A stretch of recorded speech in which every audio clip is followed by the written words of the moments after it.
నమస్తే, welcome to our channel. Senior journalist Bharadwaja గారు ఉన్నారు, వారితో మాట్లాడదాం. సార్ నమస్తే. నమస్తే. మీడియాతో కోమటిరెడ్డి వెంకటరెడ్డి గారు మాట్లాడుతూ ఎన్టీఆర్ ఘాట్లో అసెంబ్లీ కడతాము అనేది అనౌన్స్ చేశారు సార్. సో అది దాని గురించి మాట్లాడండి. ఎన్టీఆర్ ఘాట్ను కూల్చేయటం అంటే ఎన్టీఆర్ సమాధిని కూల్చి ఎన్టీఆర్ సమాధి మీద అసెంబ్లీ కడతాం అన్నట్టుగా ఒక సెన్స్ ధ్వనిస్తుంది. కానీ నిజానికి చాలా ప్లేస్ ఉంది అక్కడ. ఎన్టీఆర్ గార్డెన్ ఉంది.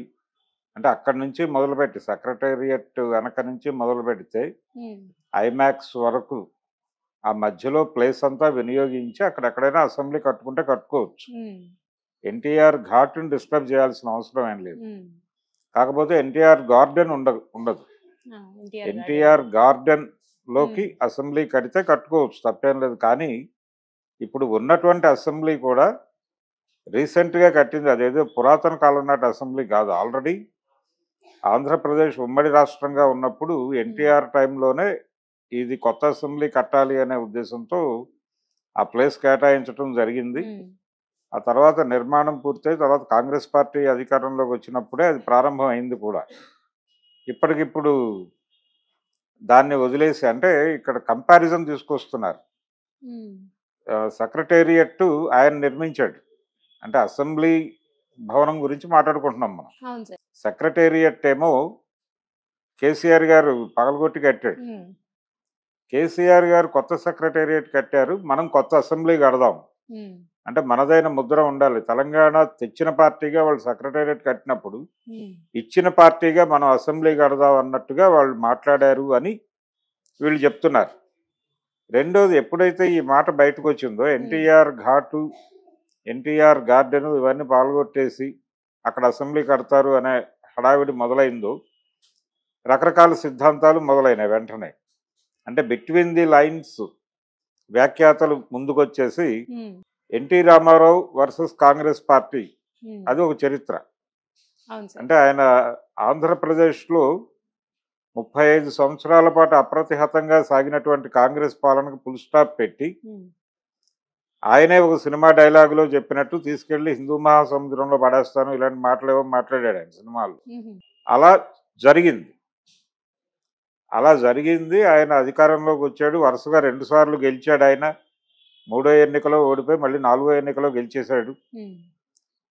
ఇలా కాంగ్రెస్ పార్టీని ఇక్కడ చెక్ పెట్టడంతో పాటు జాతీయ స్థాయిలో కూడా కాంగ్రెస్ పార్టీని పక్కకి తప్పించడానికి ఒక గ్రౌండ్ ప్రిపేర్ చేశాడు. ప్రాంతీయ పార్టీగా మొదలైనటువంటి తెలుగుదేశం పార్టీ జాతీయ రాజకీయాల్లోకి ప్రవేశించి జాతీయ రాజకీయాల్లో కూడా కాంగ్రెస్ పార్టీని పక్కకి తప్పించేటువంటి ప్రయత్నం చేసి సక్సెస్ అయింది. విపి సింగ్ ప్రధాని అవటం వెనకాల ఎన్టీ రామారావు గారి కృషి ఉంది. అందుకని తెలుగుదేశం పార్టీని కొంచెం శత్రుపూరిత ధోరణిలోనే చూస్తారు కాంగ్రెస్ నాయకులు. అంటే యాంటీ కాంగ్రెస్ అనేది ఒక నినాదంగా ఎన్టీఆర్ జీవితంలో నడిచింది. ఆయన సినిమాల్లోనూ యాంటీ కాంగ్రెస్ గానే ఉన్నాడు. కాంగ్రెస్ పార్టీ మీద ఆయన సినిమాల్లో చాలా జోకులు ఉంటాయి. ఇందిరాగాంధీ మీద, సంజయ్ గాంధీ మీద, కొత్త రఘురామయ్య గారి మీద, వీళ్ళందరి మీద చాలా జోకులు వేశాడు ఆయన. అలాగే జాతీయ రాజకీయాల్లోకి ఎందుకు నువ్వు ప్రాంతీయ పార్టీ పెట్టావు, అధికారంలోకి వచ్చావు, జాతీయ రాజకీయాల్లో నువ్వు ఎందుకు అనవసరంగా తెల్లారులేస్తే ఇందిరాగాంధీని టార్గెట్ చేస్తావు అని సంజీవ్ రెడ్డి గారు అడిగారు ఎన్టీఆర్. సంజీవ్ రెడ్డి గారికి ఏం సమాధానం చెప్పాడంటే, ఈయన ఇదే వస్తుందని అనుకోలేదండి, నేను ఇక్కడ అధికారం వచ్చింది, కొంచెం ప్రయత్నం చేస్తే ఢిల్లీ ఎందుకు రాదు అని అనుకుంటున్నానని సమాధానం చెప్పాడు. కాబట్టి ఆ వ్యతిరేకత ఉంది, ఆ 2 పార్టీల మధ్య ఘర్షణ ఉంది. అలాగే ఒకసారి ప్రధాని హోదాలో ఇందిరాగాంధీ గారు ఇక్కడికి వచ్చారు. రామారావు గారు ముఖ్యమంత్రి అయిన కొత్త వచ్చినప్పుడు ఈయన ఆ జీప్లో పెరేడ్ ఉంటుంది. ప్రధానమంత్రి గారు ముందు నిలబడతారు, ముఖ్యమంత్రి గారు వెనకాల నుంచోవాలి. ఈయనండి ఆయన వెనకాల నుంచోని అన్నాడు. ప్రోటోకాల్ ప్రకారం ప్రైమ్ మినిస్టర్ ముందు ఉండాలి, సీఎం గారు వెనకాల ఉండాలని ప్రోటోకాల్ ఆఫీసర్లు ఈయన్ని అడ్డుకునే ప్రయత్నం చేశారు. ఈయన వినలా. ఈయన్ని బలవంతంగా వెనక్కి తోశారు. ఆయన హర్ట్ అయ్యాడు. హర్ట్ అయ్యి మూవ్ అవుతున్నటువంటి జీప్లోంచి దూకేశాడు. ఆయన దూకేసి వెంటనే కారు వేసుకుని ఇంటికి వెళ్ళిపోయి నేను ప్రైమ్ మినిస్టర్ ప్రోగ్రామ్ను బాయ్కాట్ చేస్తున్నాను అని అక్కడ ప్రెస్ కాన్ఫరెన్స్ పెట్టి అబిట్స్ ఇంట్లో చెప్పాడు. ఆ లెవెల్ గొడవ ఉండేది కాంగ్రెస్ పార్టీకి ఎన్టీఆర్కి. సో ఇవన్నీ మాట్లాడి అందుకోసం ఎన్టీఆర్ సమాధి తవ్వేద్దాం అంటున్నారు ఇప్పుడు వీళ్ళు అని ఒక సిద్ధాంతం చేస్తున్నారు. అలాగే చంద్రబాబు నాయుడు గారి చేతుల్లోకి తెలుగుదేశం పార్టీ వచ్చిన తర్వాత ఆయన కాంగ్రెస్తో కొంచెం దగ్గరగా నడిచే ప్రయత్నాలు చాలా సందర్భాల్లో చేశాడు. ఆయన కాంగ్రెస్ నుంచే వచ్చాడు. కాంగ్రెస్ పార్టీ తరఫున అంటే ఆ రోజున ఆయన ఇచ్చిన స్టేట్మెంట్ ఏంటంటే ఇందిరాగాంధీ గారు ఆదేశిస్తే మా మామగారి మీద పోటీ చేస్తాను అన్నాడు ఆయన. ఎన్టీఆర్ మీద పోటీ చేస్తానని ఒక ప్రకటన చేశాడు చంద్రబాబు. కానీ చంద్రబాబు పోటీ చేసిన నియోజకవర్గంలో ఆయన ఓడిపోయి తెలుగుదేశం అభ్యర్థి గెలిచాడప్పుడు, మేటసాని గెలిచాడప్పుడు చంద్రబాబు మీద. కాబట్టి చంద్రబాబు 2 సందర్భాల్లో కాంగ్రెస్కి దగ్గరగా నడిచాడు. ఒకటి ఆయన 2019 ఎన్నికల్లో ఎన్డీఏ నుంచి బయటకు వచ్చి కాంగ్రెస్తో దోస్తీ కట్టి తిరిగాడు, వెళ్ళి రాహుల్ గాంధీని కలిసి వచ్చాడు.